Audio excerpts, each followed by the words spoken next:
Nigerians who are seeing your principle, which is of course Peter Obi, some feel that when he takes on issues, sometimes it's partisan in terms of when things happen in the southeast, he's a big partisan. It gets to him.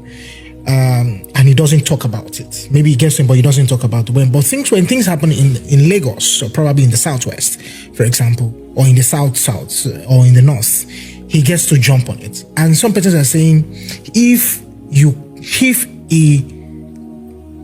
this is the pattern, then there's a problem of who a leader should be. How do you react to that? Is there a pattern, or you decide to see what you want to see? You or those people decide to see what they want to see.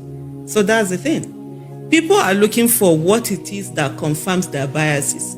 So when certain things happen, they don't see it. They do not look at it. When he speaks about the South, it's, oh, okay, now them. It's just like when people accuse you and say, oh, you are a Muslim. But when there's you don't say anything about it. But when you say it, they don't see it. But they want to see what they want to see. So it's not. That's not factual. Mr. Peter Obi talks about everything. That's the president we have in this country. And you know the hypocrisy of Nigerians is the fact that you have someone who rigged the election, who put himself there, an illegitimate president, who whenever Nigerians are being killed, never says anything, but Nigerians won't talk.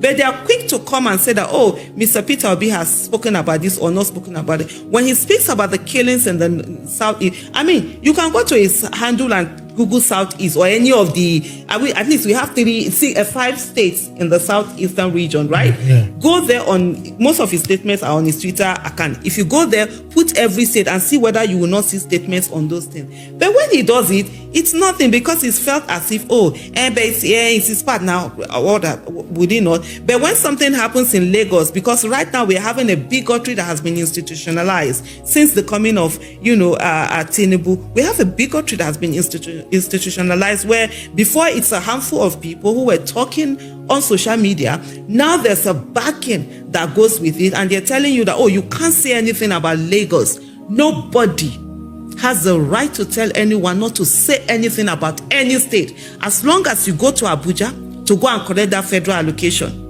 it is the money from somewhere put together that you ought collect. So every one of us as Nigerians, we have a right to speak about any country, any state in Nigeria, whether it is Sokoto, whether it is Edo, whether it is Borno, whether it is Rivers or Ebonyi. Everybody has a right to speak about these things. And what people should do is to hold the person who rigged his way into office to get himself sworn in as the president of the Federal Republic of Nigeria, who is supposed to be the commander-in-chief, who happens not to act that role and keeps quiet when people are being killed. That's what Nigerians should focus on. But of course, Nigerians will do that. They look for the ones that they can attack. You know, I always say that Nigerians are in an abusive relationship with their government.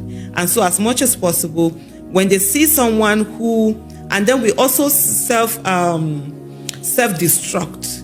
When they see someone who has that competence and can do the right thing to take Nigeria out of where it is, they will fight it. Because they are so used to bad governance, lack of accountability, lack of transparency. They're so used to things not working. So it's almost as if, you still start working out to look different. You know, sometimes you have people in an abusive relationship, you want to take them out, they won't be fighting you. You become the enemy and they'll be defending the people that are abusing them. That's what we are in Nigeria.